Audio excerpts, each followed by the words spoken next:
ہر قسم کے شرعی، روحانی اور جسمانی مسائل اور وظائف کے لیے دارالعمل یوٹیوب چینل سبسکرائب کیجیے اور بیل آئیکن بھی پریس کریں تاکہ ہر ویڈیو آپ تک بآسانی پہنچ سکے۔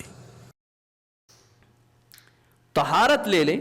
جب آپ صلی اللہ علیہ وسلم مدینہ منورہ تشریف لے گئے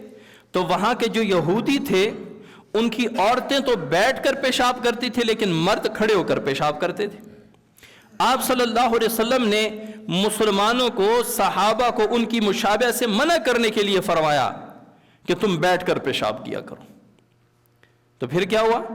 یہودیوں نے طنز شروع کر دیا کہ دیکھو عورتوں کی طرح بیٹھ کے پیشاب کرتی، عورتوں کی طرح پیشاب کرتی۔ آپ صلی اللہ علیہ وسلم اور صحابہ نے ان کے اس طنز کا اعتراض کی کوئی پرواہ نہیں کی، اور اسی طرح یہ تہذیب کے بھی عین مطابق ہے، ادب کے، حیا کے اور پردے کے عین مطابق ہے کہ مرد عورت دونوں بیٹھ کر پیشاب کریں۔ تو یہ جو کھڑے ہو کر پیشاب کرنا ہے، ایک تو عذر کی وجہ سے ہے، گھٹنوں کی تکلیف ہے، عذر میں تو بہت ساری چیزیں معاف ہو جاتی ہیں شرعاً، لیکن بغیر عذر کے اپنے پینٹ شرٹ کی وجہ سے، لباس کی وجہ سے جو کھڑے ہو کر پیشاب کرتے ہیں تو ان کو یہ پتہ ہونا چاہیے کہ یہ مدینہ منورہ کے جو یہودی تھے وہ کھڑے ہو کر پیشاب کرتے تھے، اور ان کو دیکھ کر آپ صلی اللہ علیہ وسلم نے مسلمانوں کو منع فرمایا کہ یہودیوں کے ساتھ تشبیہ نہیں کرنی، حتیٰ کہ پیشاب کرنے میں بھی ان کے ساتھ تشبیہ نہیں اختیار کرنی، ان جیسا نہیں کرنا۔